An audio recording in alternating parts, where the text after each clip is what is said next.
Welcome to Let's Talk Sedalia. This is the SmithCon news segment. Today's episode is a little different. I won't be hosting this one. Instead, a few CAPS students are taking over to share an exciting project they've been working on. Joining us today are Kelsey Thomas and Ayla Perkins from the Medicine and Healthcare CAPS Strand. They've also invited a special guest, Kim Ream, a licensed professional counselor and licensed marriage and family therapist, to talk about their important healthcare initiative, Your Mind Matters. I'll turn it over to them now. Thank you, Zach. Like you said, our names are Kelsey and Ayla. We're Medicine and Healthcare CAPS Associates. Part of CAPS, we take and do rounds throughout Katy Trail and the hospital. And so one of our favorites that we've done has actually been the mental health field. So we've really just taken a liking to that and wanted to do some sort of project on it. So before we get too in-depth over our project, I wanted to take a second and kind of share our mission. We really want to just raise mental health awareness throughout our community, as well as focus on mental health is just as important as your physical health, though it is often overlooked. And we as humans, we experience so many emotions. They're all normal. Just because we feel really, really big emotions and then not so big emotions doesn't mean that they don't deserve attention and care. So with that being said, Ayla's going to share a little bit more about the survey that we conducted. Okay, like they said, I am Ayla. I am another CAPS student. I'll be sharing the key details about our survey.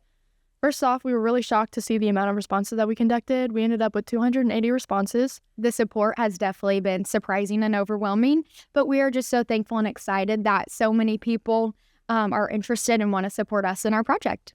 So types of questions that we asked on the survey were how comfortable you are talking about mental health.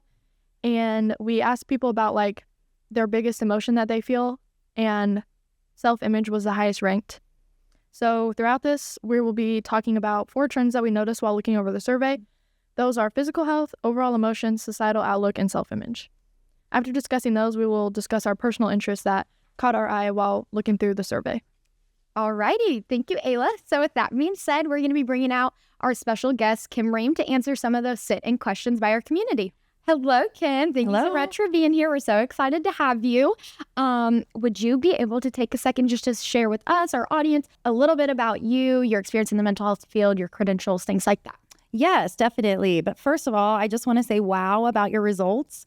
That is amazing. It tells me a lot about the community and how open we are about mental health here. So give yourselves a pat on the back for this project. I love it. Yeah. So yeah, definitely. And so like they said, I'm Kim Ream. I am a licensed professional counselor, licensed professional marriage and family therapist, certified health coach. Currently, I am a counselor educator with Central Methodist University for their Master's in Clinical Counseling program.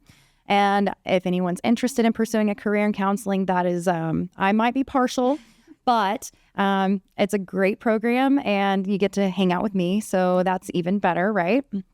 And then most recently, I have started my own small business, Ream Functional Strength and Wellness. And this business was born out of the mission to treat the whole person, right? When I started my mental health career, it was simultaneous with starting my fitness career.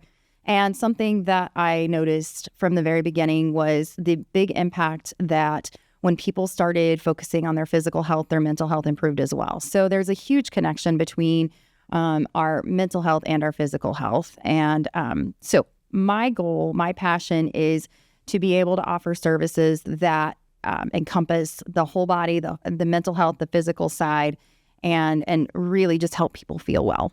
Absolutely. Well, thank you so much for sharing. We love the idea of your business, focusing on all aspects of wellness, physical, mental health, all those things. I think that it's extremely important when it comes to you as a person. So we're wishing you the best of luck with all of that. Thank you. So as Ayla mentioned, the last part of our survey gave participants in our community just a chance to ask any mental health question about any topic that they felt they wanted to learn more about. So this is going to be the time where Kim answers them. So for the first trend, we wanted to talk about the overall effect of mental and physical health and how like they're interconnected. Mm-hmm. So the first question that we got was, how do you see these two aspects of wellness being connected? Absolutely. And this goes right along with my mission. So I see the body as one integrated system, right? Our physical health impacts our mental health, such as brain chemistry and emotions. For example, we know when we exercise, we get those feel-good chemicals, right? We produce those endorphins. And for example, on the mental health side, we know when we're feeling, say, stress, we might feel physical symptoms such as maybe a headache, a stomach ache. We might have trouble sleeping. So how our emotions affect our physical health and our physical health affect our emotions. We just can't separate the two. Yeah. Well, that's definitely some great feedback. Going along with the physical health side of mental health, what are some positive habits that someone would be able to pick up that would benefit both physical and mental health? Goodness, I could go all day. I really could. This is something that I love to do. It's super unique. If I were working with, what you love is and what helps you is super unique. But if I were to give off like my favorites, my top strategies or habits, it would be move your body daily. Okay, move it. I know that we had a super long winter, but get out, get some sunlight, get some fresh air. Prioritize sleep hygiene. Quality sleep is a superpower for real. Taking breaks from screens and social media, that goes into like moving your body and things like that as well. So if we're taking breaks from those, we're probably doing something active and, engaging in supportive and positive relationships. That's huge for our mental and physical health. And last, don't be afraid to seek out mental health care if you need it. It is a strength. It is definitely not a weakness. Okay, so with that being said, we are going to move to the second trend. We wanted to touch on would be understanding and accepting feelings. The first question was, do these hard feelings we experience go away? Absolutely. So as humans, we experience a wide range of emotions. We are emotional beings, right? And so we experience, some of the positive ones where we feel happiness or joy. But, in life, we're going to experience some of the hard ones: stress, sadness, anger, frustration. So I like to think of emotions as kind of like waves or like weather patterns. It's here. It might be rough and rocky for a minute, but it's going to go away. It's going to change and it's going to lift up. And so all emotions are just a part of the human experience, and we kind of need to normalize them all. I see a lot of people labeling them good or bad, and there's no such thing as a bad emotion. They all serve a purpose. And when they feel like they can last forever, traditionally we've come from generations where we've been taught to repress them. But honestly, talking about them is something that will help you release them, and they will ride out, like a wave. So, but I will say, if someone, or if you ever are feeling stuck or hopeless, like it will not go away, that is a sign to reach out for help. And there is help out there. Friends, mentors, professionals, definitely please reach out. I really loved how you think of our feelings as waves in the ocean. Like you said, they're never just going to be calm and still. They're never going to be crazy. Like, we're always going to feel things. So it helps put those hard feelings more in a positive light. That helps you understand these aren't so bad. Like, they won't be here forever. Yeah. So with following up with that one, is it okay to not be okay? Absolutely. 100% yes. This is something that I think as a society, we're getting better. But, I feel like there's been a lot of stigma around not being okay, as if it's a sign of weakness or something like that. But the truth is, life is going to bring us challenges, right? And there are going to be times where we have hard things that we experience that we need support. So this is definitely a time where we need to prioritize our mental health needs and accept the fact that it's not okay, that I need support from others. I do feel like the stigma is decreasing some, but definitely it's okay to not be okay. It's okay to need support, and it is okay to ask for help. Definitely. Okay, during our survey, we conducted a lot of questions about the impacts of society. So how do the social norms we see on a daily basis affect how we feel mentally? Yeah, sure. Our environment plays a huge role in the effects of our mental health, right? Who we're surrounded by can play a huge role. If we are surrounded by an environment where mental health is seen as not okay, it's not okay to talk about feelings, that's going to be, pretty isolating. You're going to feel pretty lonely. You're not going to feel connected like you can share with others how you might be feeling. So that's something that we're getting better with as a society. So supportive environments where we're feeling safe to express ourselves, that's where we can heal and we can move through some of those hard and challenging times. I think culture, media, family beliefs, they all can influence how we feel and what it means to be okay. So it really is just so important that we focus on surrounding ourselves with people that love us, care about us, make us feel good, and just value us. So I think that that really does make a difference. Such little changes can really help us. So with that being said, there was a lot of touching more back on the stigma side of things. There was a lot of stigma and just uncertainty of mental health awareness, primarily from the older generations. Why do you think that is? So I love talking about this. I love, in my graduate classes, I love talking about kind of the history of mental health and how far we've come in mental health treatment and how we view mental health and things like that. But you can definitely see noticeable patterns among the generations, right? Different generations are going to have different views. So we're thinking, I'm looking back to like the 1940s, 1950s, people kind of born in that era. That's our baby boomers, right? And so a lot of times we see that generation kind of viewing mental health as something we don't talk about, something that there's some shame attached to it. And people, reaching out for help is seen as a weakness. And then we get to today and we're seeing way more where mental health is prioritized. Mm-hmm. It's normalized. Therapy is cool. Like, it's like going to therapy is like going to the gym. You're working out your mental muscles just as much you're working out your physical muscles. But I think it's important to understand the generational views so we can kind of help bridge that gap, Mm-hmm. Okay, so for our last trend, we conducted a lot of questions about self-image. So the first question was, how does one see their full potential? That's a really good question. And it's a pretty deep question too. So I'm glad you asked. Self-image, let's talk about that first. That is how we see ourselves. And sometimes we see ourselves, it can be a skewed view. It can be off, and it may not be how others see us because, others might see totally different things. So I just want to note that self-image is how we view ourselves, and that can be shaped by so many different things: past experiences, our relationships, cultural differences, social media, right? And I truly believe that to be able to see your full potential, it takes a lot of work. It takes a lot, you have to really look at yourself and kind of examine your strengths and weaknesses and really take a deep dive into that. I kind of look at it like, a tangled ball of yarn. So when you're starting to develop yourself and see your full potential, you're basically unraveling and untangling all of that. Therapy is something that's definitely helpful for this. So I think that we don't always have to go to therapy because something's wrong. Maybe we're just wanting to learn more about ourselves and why we are the way we are, and just kind of learn how to be our more authentic self. So, but it is a process, but it is definitely worthwhile. Yeah, a long and worth it process, definitely. So we had a ton of questions kind of focusing on the social media aspect. I know as two teenage girls, it can be very easy to compare ourselves and really hyperfixate on what we see online. Why don't we look this way? I have to look like this to fit in. And so a ton of people felt that it can be so easy to get so upset while doing these things. So if we continuously are upset, feeling these ways, comparing ourselves, why do we do it? First of all, let's go back to the question of why don't I look like her? Or why am I not like her? Well, I'm going to give you the quickest answer. That's because you're not her.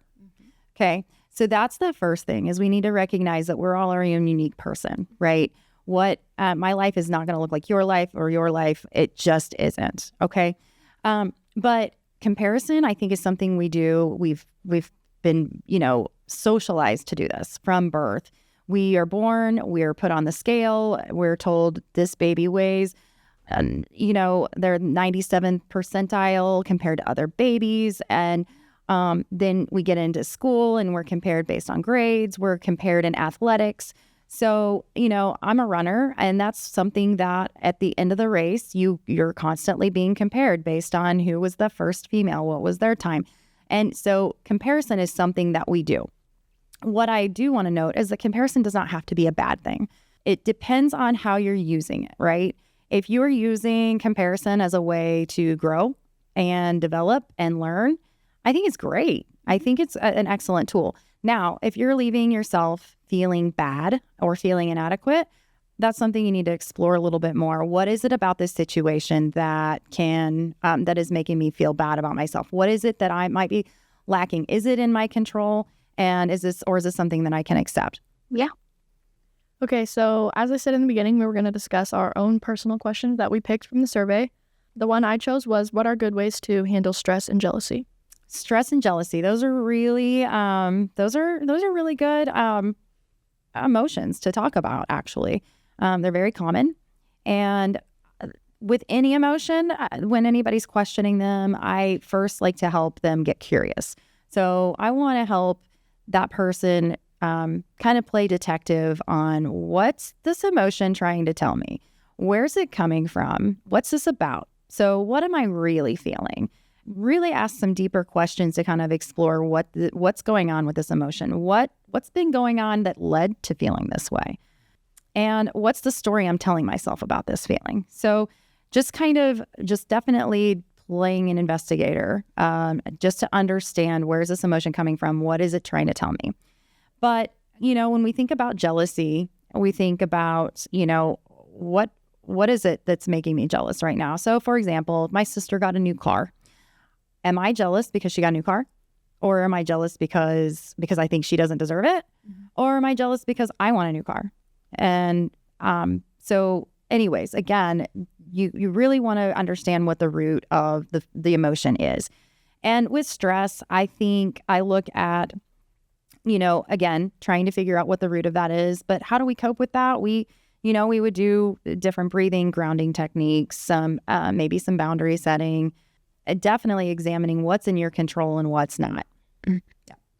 So personally, as someone that is always feeling stressed over quite literally everything, I think those are definitely some great tips and tricks that I can personally use and implement into my life. Like you said, getting curious, finding those roots will help you get ahead of those feelings before you let it totally ruin your day. So good advice to follow. Absolutely, yeah. So for the question that I chose that really stuck out to me would be, how do we handle mental and physical burnouts? I feel like sports here in Smith Cotton are huge. They're big, as well as throughout our community. So I thought it would be something interesting that we could learn about, as well as our community could really hear. Yeah, absolutely. And burnout is something that's really something we talk about with my graduate students among the counseling profession as well, because what happens is burnout happens when we keep giving without refueling. And so I think about this, I'm a distance runner. I've run a few full marathons. That's 26.2 miles. That's a long way. And so just to kind of compare, you can't make it that far without proper fueling and proper rest, right? So if I had only one bottle of water and one carrot stick, let's say, I'm not going to make it 26 miles. I will burn out. I will hit the wall. And so again, but with sports and with, mental burnout and things like that, we've got our physical part where we need to fuel. We need to nourish our bodies, but we also need to nourish our minds. So we need to figure out what mental energy we're putting out there and how are we getting some of that back. So when I'm thinking about helping someone through burnout, how do we replenish what we're using? So that might look like rest. It might look like boundaries. It might look like things that are doing that might recharge you. And again, this is kind of really unique person to person. So just paying attention to what drains your energy and what restores it. Well, guys, that officially wraps up our Q&A portion. Thank you again, Kim, for sharing your expertise. Yes. That was really exciting to learn a bunch of new things that we can use. So real quick, we wanted to just take a minute to mention a few resources and just really hit on a few more things. So if you're experiencing a mental health crisis or emergency, you can call the Lifeline at 988 or call the nearest emergency room. So yeah, again, thank you, Kim. Thank you, Zach, for having us. We want to just remind listeners, have these conversations. Seek the support if you feel you need it. It's not a sign of weakness. Rather, it's wise that you are able to recognize, hey, I need some help. So we just encourage everyone to have these conversations and just keep going. Yeah, thank you. Thank you. Now, let's turn it over to Ron Toner and John Meehan as I bring you this week's guest program.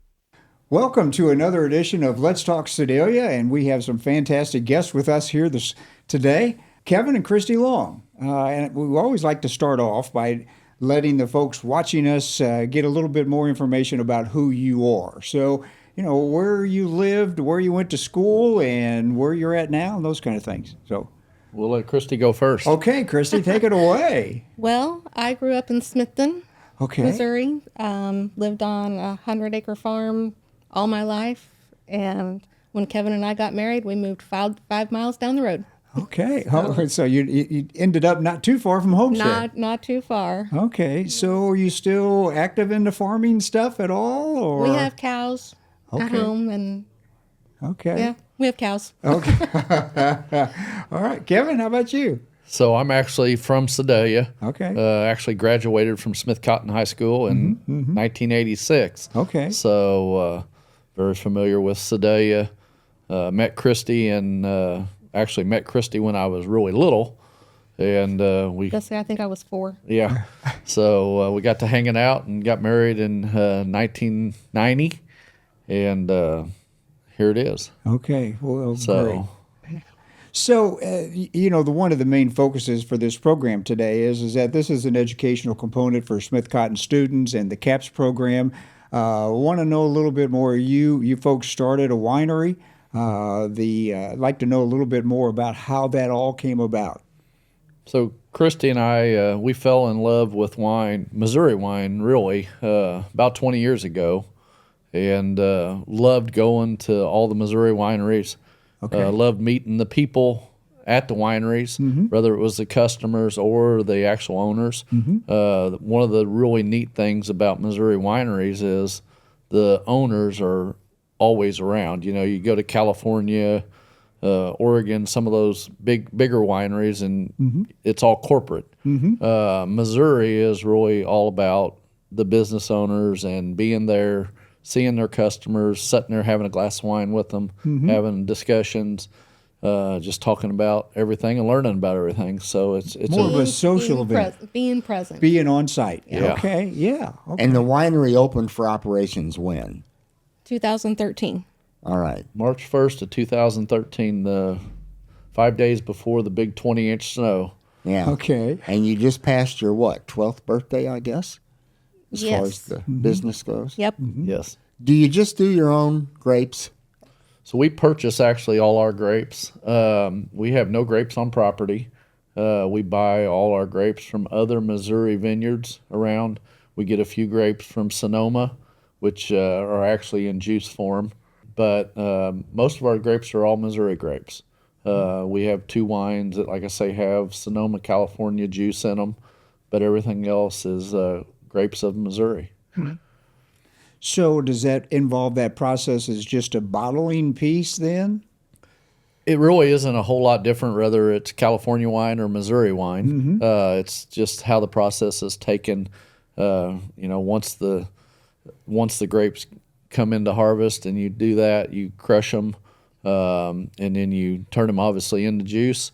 Put all your ingredients in them, put them in the tanks.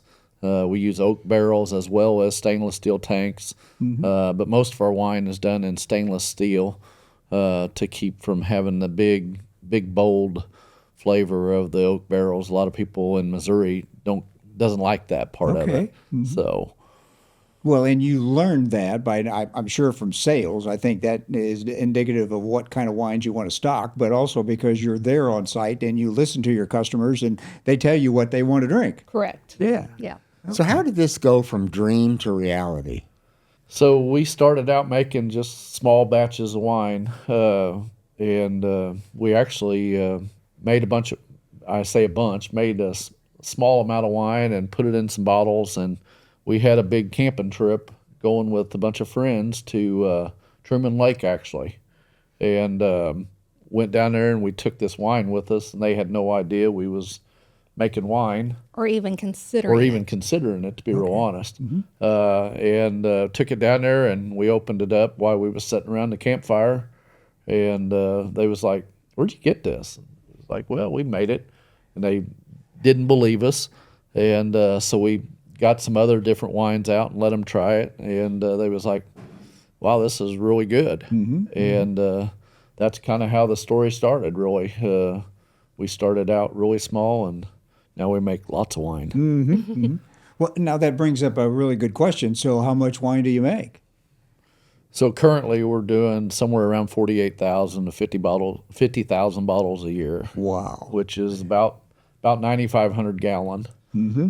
So with 50,000 bottles, it's obviously a lot, and you're certainly selling some direct from the winery. Do you also have distributors that you go through to get the wine out there?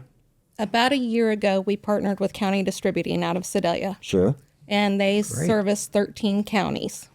And so they distribute our wines in those 13 counties. And then I have 5 counties that I distribute myself. That's outside of their area. So we'd kind of had the dream of trying to partner up with a distributor. We wanted to keep it as local as possible. So we've known the Bikirks for a long time. We buy their products for the winery because we have, as well as wine there, we have other beers there. We have craft beers as well as the regular beers. And we threw it out to Paul over at County, met with their salespeople, did a tasting. They actually had one wine. A lot of people doesn't realize that County Distributing is more of a beverage distributor than just a beer distributor. Right. They have lots of other Changed products. over time. And they had one wine that they was doing and wasn't really moving that well. And so they've moved that wine out and moved all of our wines in. And so it's been a great partnership. So your distribution area is still strictly Missouri then? It is. Okay. Yes, we cannot sell out of state. Okay. There's a whole lot of different laws that Licensing and those kind of things. yeah, Okay. so every state's different. All the tracking's different with the TTP government and all that. So, but yeah, we strictly sell to Missouri. Okay. So there's I think there's 112 counties in Missouri, and we have about 20 of them. Okay. And so where would your competition be then? I mean, I can remember St. James and Rolla, that area. I mean, they had, wine and jellies and that sort of thing in that mainly along the highway. Where's your competition in Missouri? So we really don't have one. Yeah, Don't have so any. our Okay. Your wineries are not in competition with each other. Okay. We support each other. yeah, so Okay. so our claim to fame is we're the first and only winery that's ever been in Pettis County. Okay. That is pretty amazing. You think It about is. it with Yeah. the proliferation of all the wineries. Right. Yeah, there's 132 wineries in the state of Missouri right now. Wow. And again, we've been to about 112 of those wineries. Know a lot of the owners personally. Okay. And again, like Kristy said, it's not really a competition to where you're trying to sell Pepsi or Coke. And Okay. we send people to other wineries all the time, and the other wineries send folks to us. Okay. So with the Missouri grapes that you use, which are still predominantly the major ones, right? Is that a sweeter wine, or do you go into dry wines with those as well? Most of ours is sweet to semi-sweet, semi-dry. We do have 3 dries that we sell, but Missouri really likes the sweeter stuff. So we kind of stick toward that, but we obviously we have to have something for everybody. So we've got 2 dry reds and a dry white at this point. So when you have to come up with the grapes to in turn make the wine. Do you have like forward contracts on those things where you commit a year, 2, Yes. whatever ahead of time with the growers? Absolutely. Yeah. So, we've always made you never know from one day to the next. And when COVID hit, everybody was really worried. Our business actually increased during COVID, which is kind of odd, but I guess people were staying at home and were still buying wine. And, a lot of the restaurants around here and didn't close down.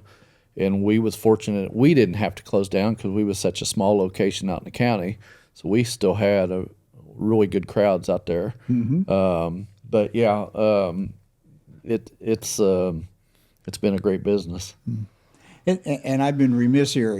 Yeah, we talked about, you said the wine out there, and I don't think we've told the folks that are watching here where the winery is located and your hours and what all the amenities that you have at location. We are located south of Sedalia off of V Highway, probably 15 miles from Sedalia in total. Okay. We live on a 90-acre farm, and we're open Wednesday through Sunday, 1 to 6. And what other amenities out there? I think I saw some posts or something. You've done some improvements over the years? Yeah, before we built the winery, we put in a large pond. I like to call it a lake, but it's a large pond. Okay. And we've put concrete seating area all around the front part of the pond, and wine barrels and little benches and stuff that you can sit around the water. We have outside picnic areas. We've got a covered patio, and we've got lots of seating on the inside. We can seat 36 on the inside comfortably. Unlimited outside, obviously. We do bridal parties, baby showers, bachelorette parties, bachelor parties. And then I see your posts where you just generally invite folks out.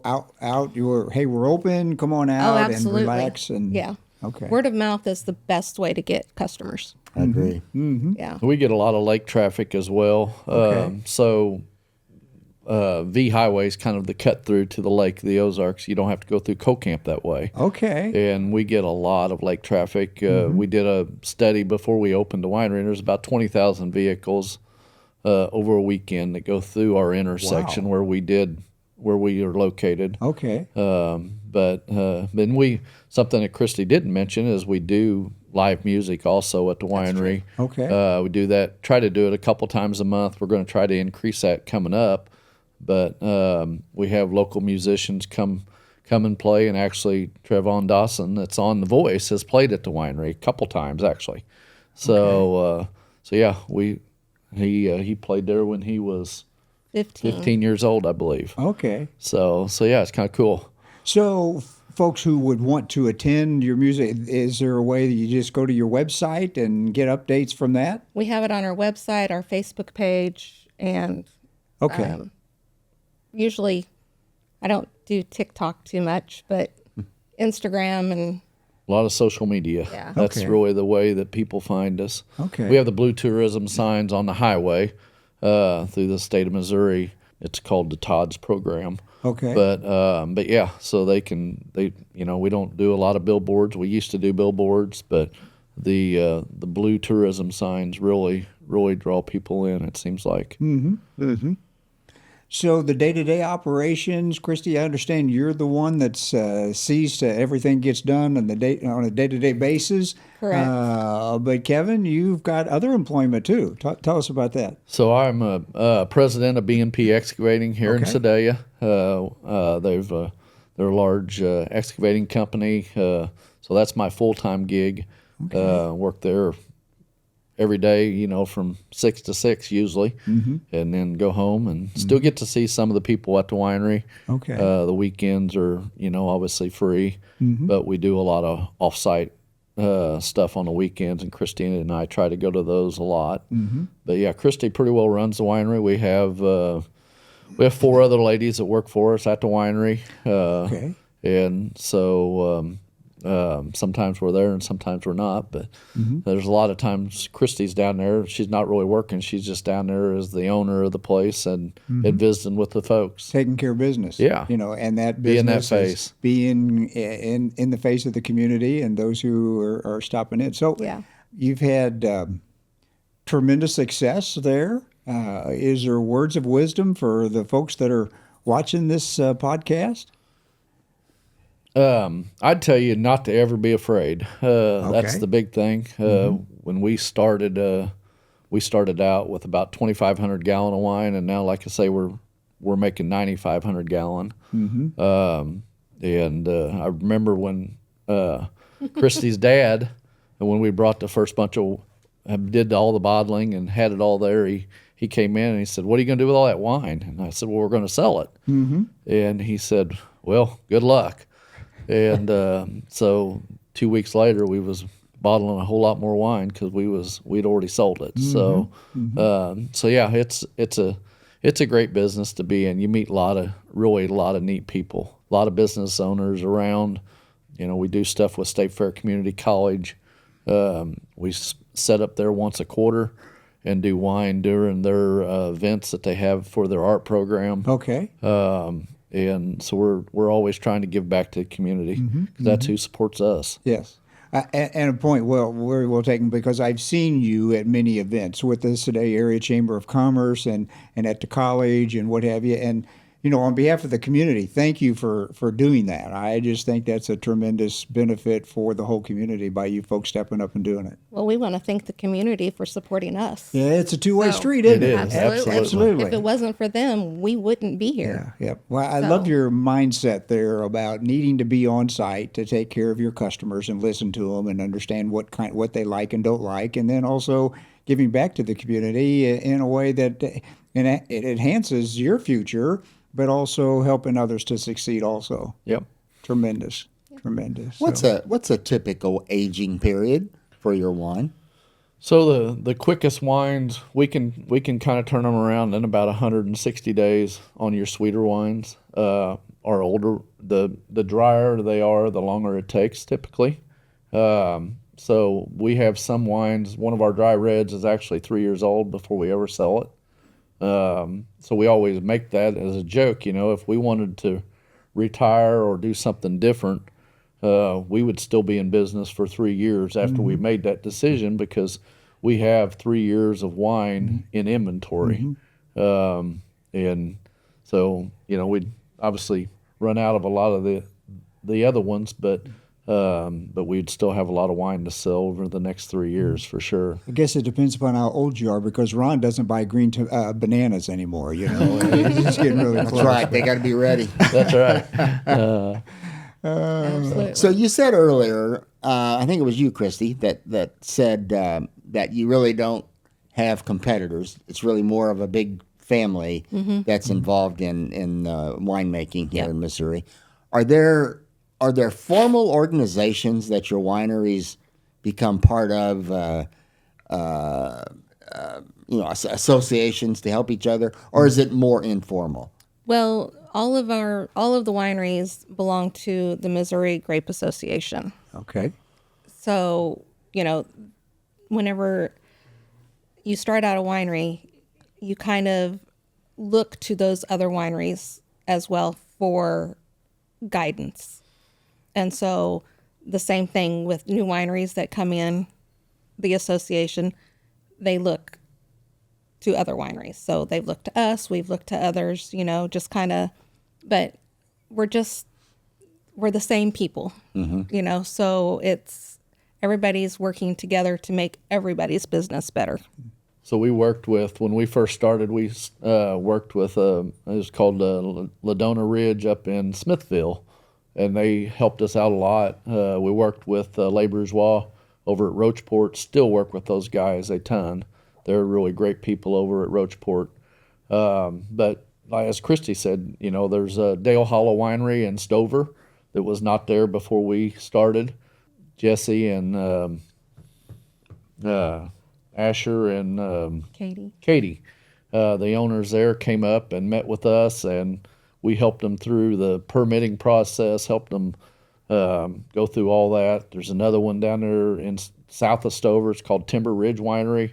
Same way, they was great customers of ours that came and drank wine with us all the time.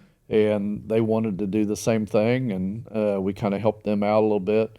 Weltman Springs Brewery, which is just about 7 miles down the road, they actually sell our wine there in their brewery, but they brew beer. Okay.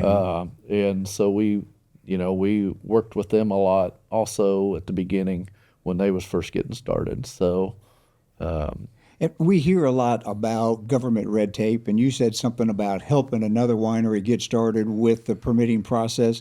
How complicated is that?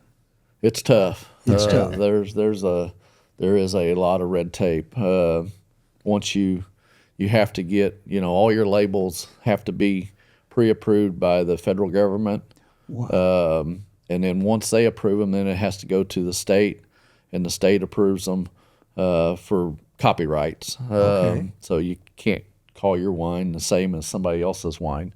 even though it may be a red wine, maybe a red sweet wine, you can't infringe on copyrights on the names. That makes sense. But yeah, there's, all the printing has to be a certain font. The size of everything has to be just exactly perfect.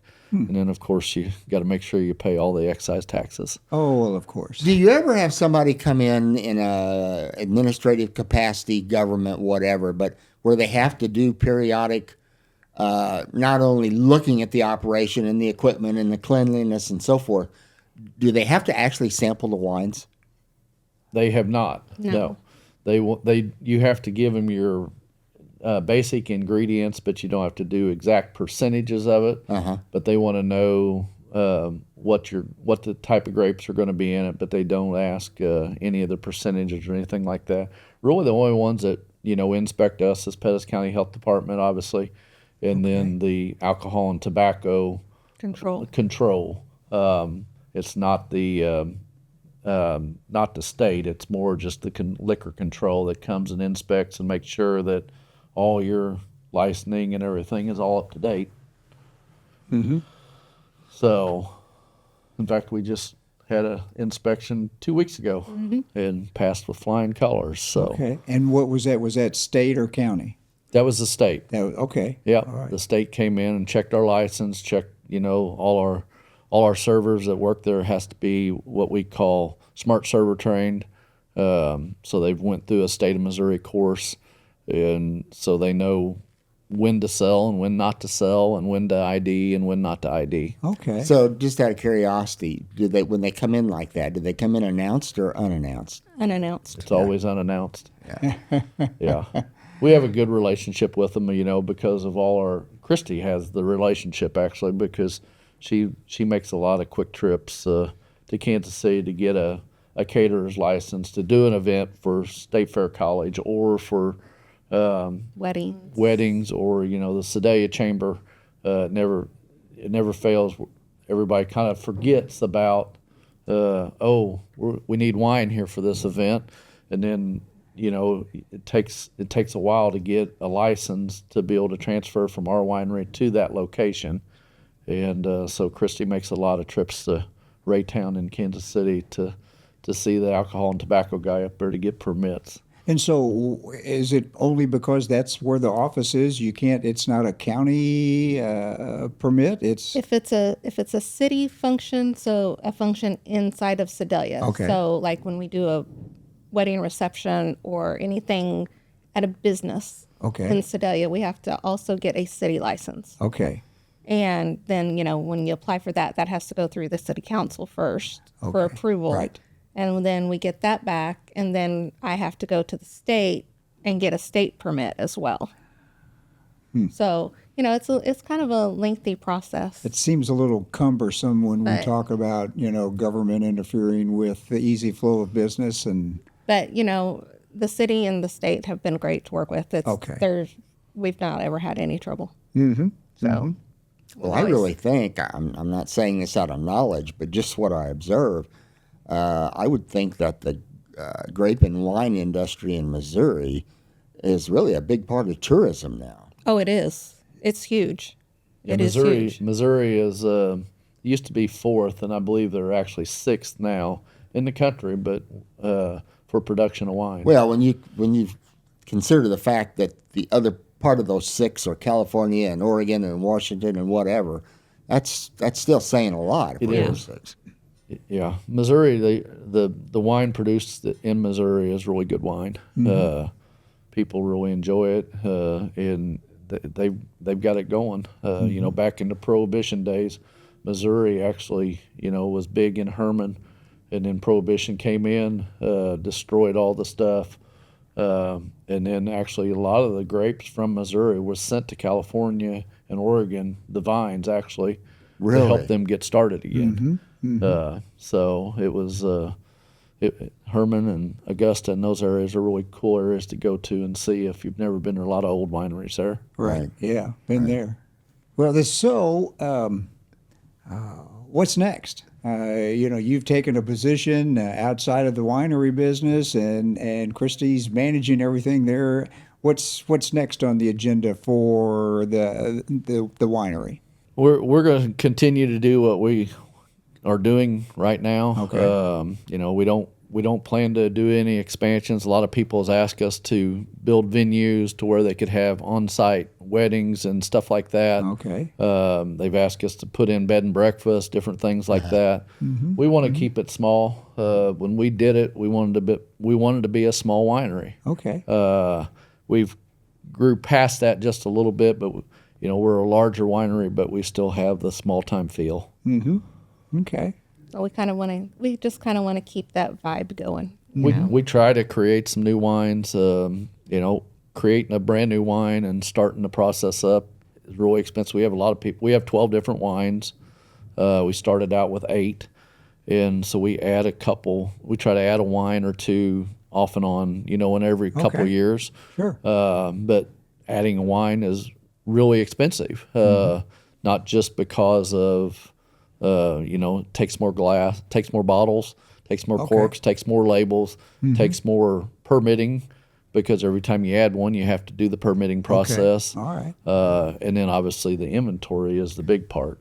You know, but to create just that one bottle of wine, if you want to really create a new bottle of wine that you're going to sell, you invest about $10,000 right off the get-go before you ever sell that first bottle of wine. So I think in the beginning of this session, I think, what was it? You all just turned 12 years old, wasn't that the number?